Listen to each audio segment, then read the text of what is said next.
Hello বন্ধুরা, welcome to my YouTube channel. তো আজকে আবারও একটা নতুন ব্লগ শুরু করছি। তো আজকের ব্লগটা হলো আমাদের বাড়ির বড় মেয়ে মোয়ানা, ওর বার্থডে। তো ওর বার্থডে ও ঘুমিয়ে আসছিল রাত্রেবেলা, তখন প্রায় 12টার উপরে বাজে। আমরা সবাই মিলে বেলুন টেলুন ফুলিয়ে কাঠ সাজাচ্ছিলাম, ওর গিফটগুলি প্যাকেটিং করেছিলাম। তো ওর বাবা কাকা মিলেই প্যাকিং করছিল। ও তো আর বলতে পারে না, ও ঘুমিয়ে আছে। তো ওকে ঘুম থেকে ওঠার পর ওকে সারপ্রাইজ দিলাম। সারপ্রাইজ পেয়ে মোয়ানা খুব খুশি হলো।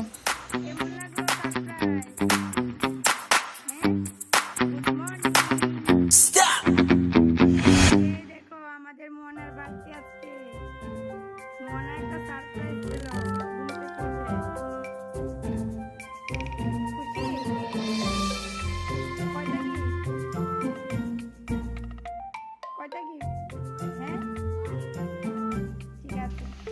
তারপর সকাল সকাল ওর দিদন চলে এসেছে ওর জন্মদিন উপলক্ষে। তো দিদন এসে দিদনও ওকে আদর করে গিফট দিল। দিদনকে পেয়ে ও খুবই খুশি হলো। তো দিদনকে বসিয়ে এখন গিফট নিচ্ছে, দেখো দিদনের কাছ থেকে। আর গিফট পেয়ে খুব খুশি। ছোটোবেলা তো সবাই এরকম করে। এদিকে জন্মদিন উপলক্ষে রান্নাবান্নাও শুরু করে দিয়েছি। তো বাজার থেকে ডিম মাছ মাংস সবই আনলো। তো এখন মাছ ভাজা করছি, ডিমের ঝোল হবে, কুমড়ো ভাজা হবে, কারকল ভাজা করে ফেলেছি, বেগুন ভাজা করেছি, ডাল হয়েছে। তো রান্না প্রায় শেষ। এখন মোনাকে খাবার দিলাম সাজিয়ে। তো শুরু করছি। ও আস্তে আস্তে কথা বলে। ও বলছে এখানে দই আছে, মিষ্টি আছে, ডাল আছে, ভাজি আছে, মাছ আছে, মাংস আছে, সব বলে দিচ্ছে।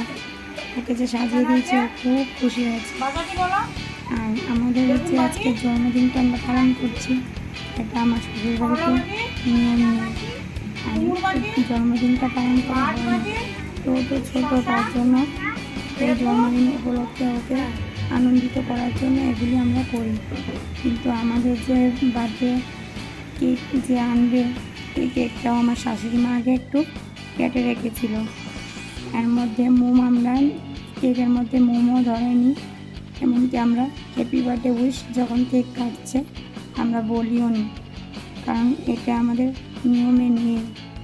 বলতে পারি না সবার বাড়িতে এরকম আছে কি না, কিন্তু আমাদের বাড়িতে জন্মদিন পালন করার নিয়মটা নেই।